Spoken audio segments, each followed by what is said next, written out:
around this new moon in Aries, the masculine energy is reactivating and pushing towards action, while the feminine is less supported. And this can show up as hesitation to act or action without full clarity. Hi, I'm Hanneke. Welcome to this energy update for twin flames and divine counterparts.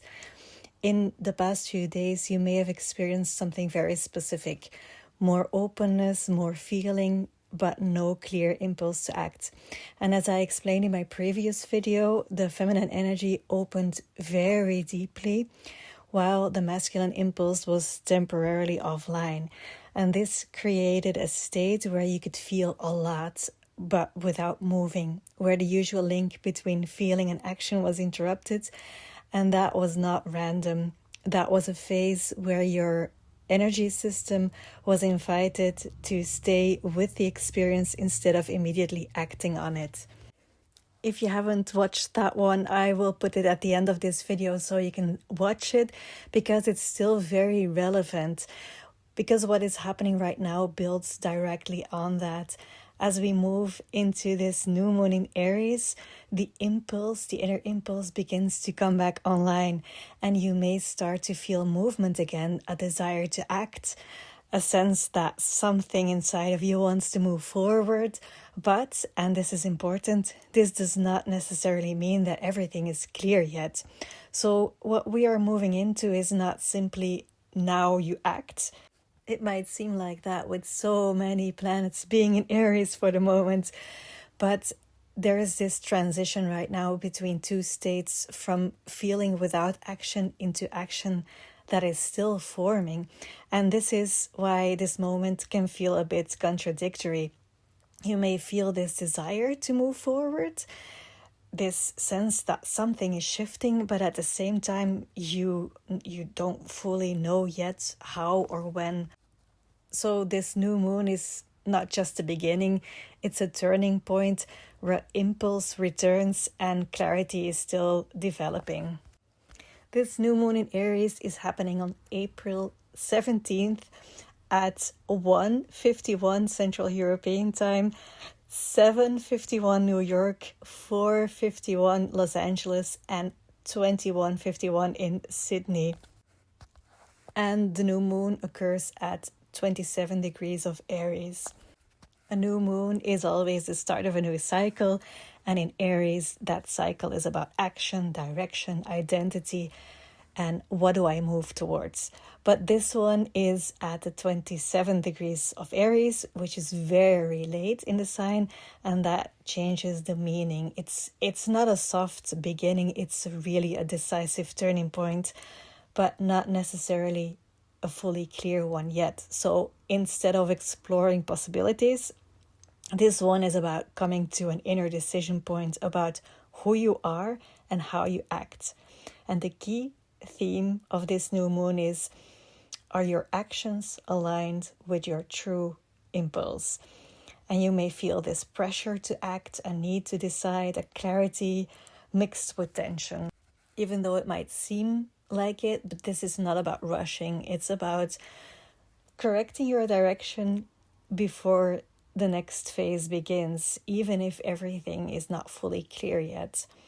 And when I say correcting your direction, I don't mean from the mind or from the ego, but from feeling the inner impulse. Now let's get into the actual transits around this new moon. There's Mercury going in Aries on April 15th. And that means that thinking becomes faster, more direct, communication becomes more honest, sometimes even blunt, decisions come quicker. And around this new moon, Mercury is early in Aries, around 1 to 3 degrees. So the mind is activated, but it's also still fresh and not fully formed. Mercury is conjunct with Neptune around April 17th and 18th, around the new moon. And what that means is this is a very important influence. Mercury is thinking and perception, and Neptune is imagination, intuition, but also confusion. So together, there is this clarity, but a blur at the same time.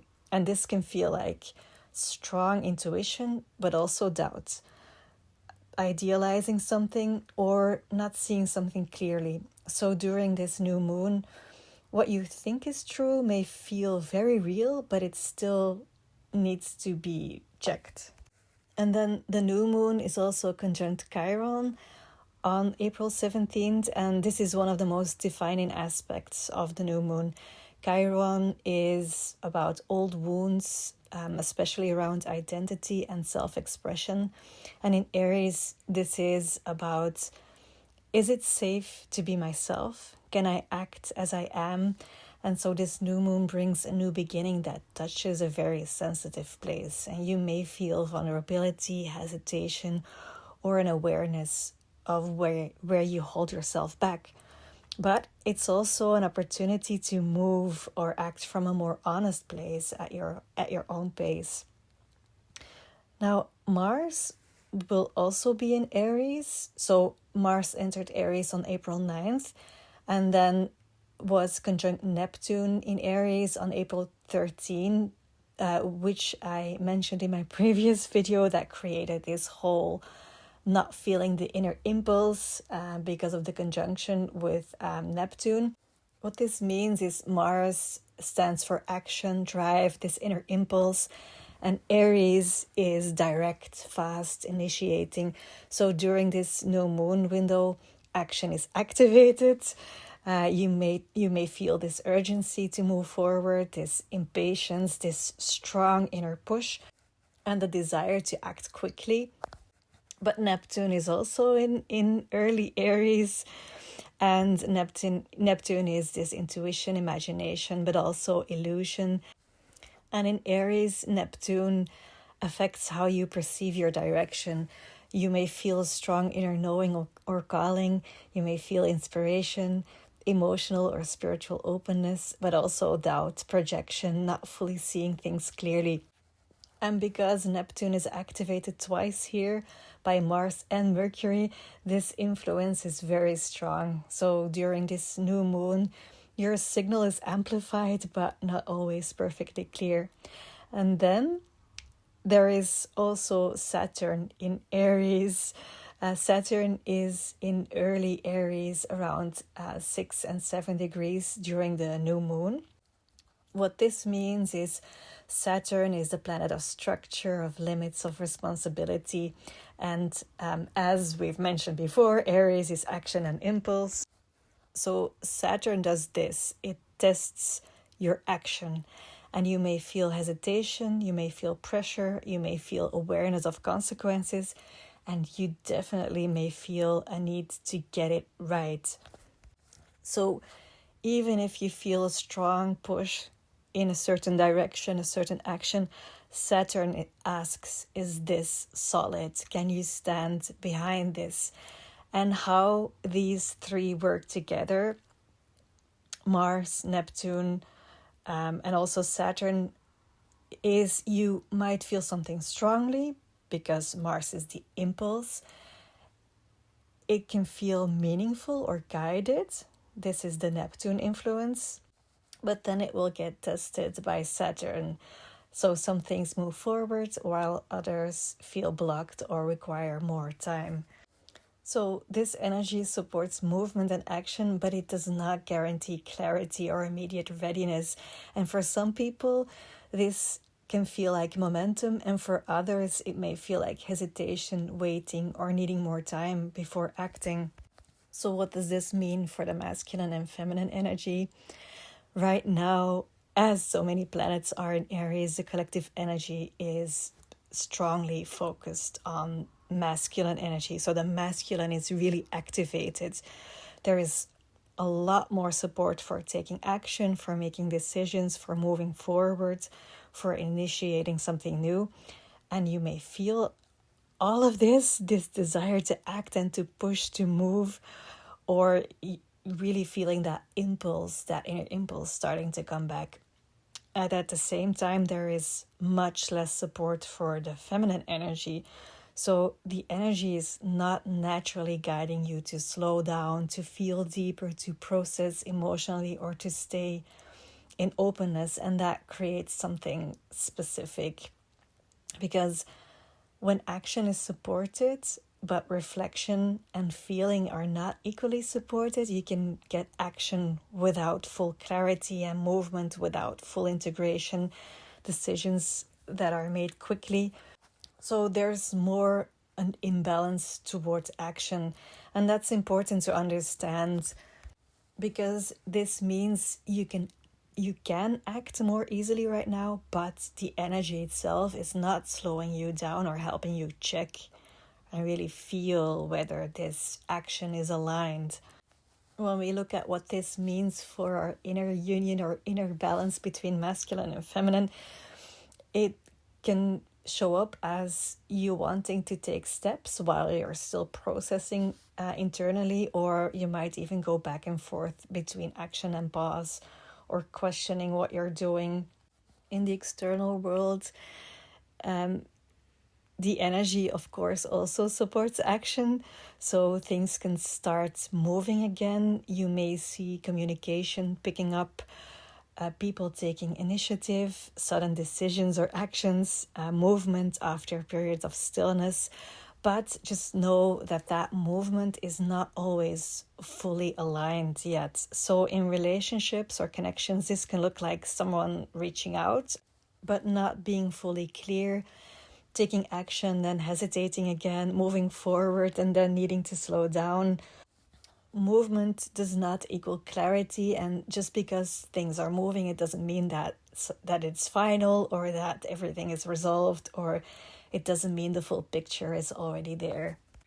This can shift around April the 20th, when Mars is conjunct Saturn in Aries. That's the first shift. What changes there is the impulse of Mars that meets the reality and limits of Saturn. So things will slow down and actions become more serious and more grounded. So instead of feeling I want to act, it becomes what is actually possible, what is sustainable. And at the end of April, early May, there is a more noticeable shift when Mars moves further away from Neptune and Mercury moves out of the Neptune influence. And then the Aries cluster will spread out. And what changes there is there will be less confusion and more clarity. So decisions become clearer and actions become more consistent, and there will be less back and forth. I thought it was actually very weird to experience all of these planets in Aries, and I'm an Aries sun and rising, and I don't feel like I'm taking a lot of action at all compared to what it has been the past couple of months, actually. But the way I interpret it is that all of these planets in my sign, they just create this sort of chaos. And my energy system is mainly asking me to rest, and then rest again. And whenever I feel a little bit more energy, then I do what I feel has priority. So if that's what you're feeling, you're not the only one. With these collective energies, it becomes really important to distinguish between two things. On the one hand, there is acting from that true inner impulse, that inner alignment. And on the other hand, there is reacting to what you are feeling, what you are picking up from collective energy or the field or in relationships. And those two are not the same. When you react, you act because there is tension, because something feels intense, because you want to resolve something. But when you act from impulse, it comes from a much quieter place. It's simple, it's clear, and it does not come with urgency. And this is exactly what this current collective energy is showing. Because you may feel a lot right now, and at the same time you feel this desire to do things, but that doesn't automatically mean that it's the right moment to move. If it's a reaction to what you're feeling in the moment, if it's triggered by intensity or emotion or by someone else, and if the action is to resolve something, to release something, to fix something, then the direction comes from the outside, is going inside and outwards again, and that is actually an energy leak. your energy is no longer self-contained because it's being moved by something external. True action through an inner impulse, it comes from within, it's not urgent. You don't need to resolve anything. You don't need to resolve a feeling. It's stable and it can even be simple. And that means that the direction comes from the inside moving outwards. And that is contained energy, and it's a coherent movement. Reacting to what happens outside of you is you not able to hold your own energy. It's like you want to discharge something because it gets too intense. For instance, if you get triggered by something and you want to send a message to your counterpart, or you want to explain things to release your inner tension, or you want to try to fix the connection, or you act to reduce your own discomfort, then the action is not a problem, but the source of the action is what you actually want to do. You don't have to believe this, but this is the way the energy shows itself to me. What you actually want to do is, when something outside of you triggers a feeling, an emotion, you hold it in your own energy system. What is coming up, you hold it and you actually surrender to it. And that means that you really feel it and then you let it go, and the energy in your energy field reorganizes itself, and you create this own inner stability again, this coherence. What that does is, if you're able to feel everything without trying to fix it, without trying to discharge your energy through action on the outside, then you realign, you allow your energy to reorganize, close your own inner circuit. And this way, you kind of heal the distortions in your own energy field. It's not actually healing, but it is like a reprogramming of the way that the energy flows in your own energy field. Instead of reaching out to someone or distracting yourself, you really stay present with what you're feeling and allow it to integrate. And this is how you reprogram the energy to flow in its most natural way. And the reason why you really want to do it this way is because this connection between twin flames and divine counterparts, it can only sustain between two people who have their own stable electromagnetic energy fields where there is inner coherence. If you stabilize your energy field, if you balance your masculine and feminine energy, then you create the possibility to start resonating with your divine counterparts again in a healthy way. What you're actually doing is you anchoring a higher frequency in your own energy field, and from there you resonate with the third energy. And the third energy is this shared energy field that you have created between yourself and your divine counterpart. Well, it's not actually between, it is encompassing both of your energy fields and is something bigger. It is really an amplified field. The way that I experience this is that this is something other than the inner union. So the inner union is your own inner balance between the masculine and feminine polarity within yourself. This creates a stable electromagnetic energy field. It's from there that you integrate your own polarity, and it's from there that you're stable enough to start resonating with the shared field. Now, what that means is that you remain open to that shared field and you connect with it and you completely allow it to be present within yourself. And that can be very challenging, especially in a world where people tell you that the only thing that matters is that inner union, that inner wholeness, that inner feeling of being complete. But that is not the whole story. Yes, that is very important. I don't want to undermine that at all. It's very important to feel that stable inner union.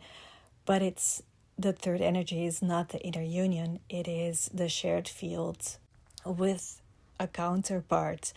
It is not connecting with the physical counterpart. It is the energetic field. And that field, as I mentioned before, it amplifies everything in your own energy field. So whenever there is movement in the field and you're open to it, it's possible that it destabilizes you until you know how to keep it stable. If your counterpart is not in inner coherence, you will feel it in the field. And especially in the early phases of the twin flame journey, and that can take years. So it's not just days or months, but it can take years. You can feel this as this deep pull. It's like the energy is just pulling you, like you really have to reach out or something. It's very intense. These are very intense oscillations. But it doesn't actually mean that the counterpart is asking you to come over or to send a text message or whatever, even though it might really feel like that. These are real experiences that I had, and that a lot of you have told me in private sessions, that you actually feel like the counterpart is just, it even feels like begging, please come over. It's like this really, really intense pull. So if you're experiencing that, know that you're not alone in this. But it actually, the invitation here is not to go over there. They might really look weird if you show up suddenly. But the invitation is to really anchor your own energy field, to really hold your own inner coherence. And there might be an invitation as well to integrate what is being touched, the distortion that is being felt in that moment. Because if you feel it through your divine counterpart, then, and if you haven't integrated it yet, it will destabilize you. So there is something that needs to be felt and held stable. And if you really go through it and alchemize through, feeling your emotions and just let it really all settle in. And if you feel after a while where you feel calm again, there's no urgency anymore, and you still feel you want to reach out, sometimes it's possible. I'm not against reaching out to the counterpart, because often there is also a lesson to be learned in that interaction. So not everything has to be energetically. Sometimes we have these lessons in 3D, and they will get us to where we need to be in the by learning all of this. You will become more stable, and you will be able to connect with that third energy from this inner union and remain peaceful and calm, and just then recognize, oh yeah, I'm sensing something, okay, but let's just stay anchored in the own energy field and not let it get swayed by what you're picking up from the counterparts. And I want to be clear in this, it is very much possible that the counterpart is unaware of everything that is happening. It is my experience that whenever the counterpart is really pushing the energy away, that it gets very, very loud and you feel the pull strongly.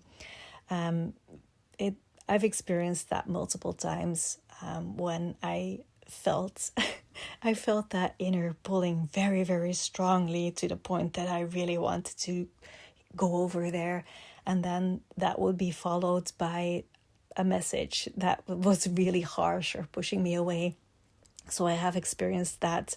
But it's also possible that they are not aware with what is happening, what you are experiencing, because this is actually you responding to the shared energy field. And if they are not in that consciousness where they are aware of they're not consciously connecting to the field, they might just feel this kind of numbness, or this is your own inner process of learning to manage the energy that this connection is. And if you want to learn more about how to manage this is what I teach in my Sacred Union course. I really go deep into the energetics of the connection, and I also have these integration tools, lessons, exercises, meditations to really build that capacity for inner union and the capacity to connect with a third energy. It's really about learning to embody and integrate the connection into our day-to-day life. So if you feel drawn to that, you can check out the course page. I will put the link up. I would love to meet you there. I'm really passionate about what I'm sharing there. And maybe if you want to ease in a little bit more slowly, you can check out my Substack membership, where I share more in-depth information as well, but a lot of meditations to create this inner union, this inner stability, centering in yourself, but also connecting with the third energy and with the soul's purpose.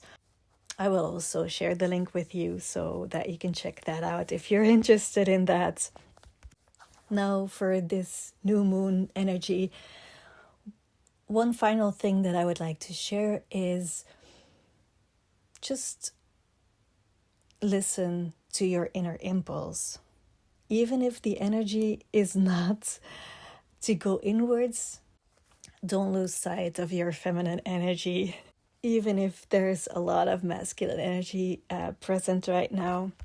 If you want to share anything with me and everybody else, please comment. I'd love to know if you experience this difference between inner union and the third energy, and if you're experiencing this as well, maybe a little bit more chaos and also that drive to action, but maybe it's not all clear yet. There's hesitation still. I'd love to hear what you are picking up. Sending you a lot of love. Bye.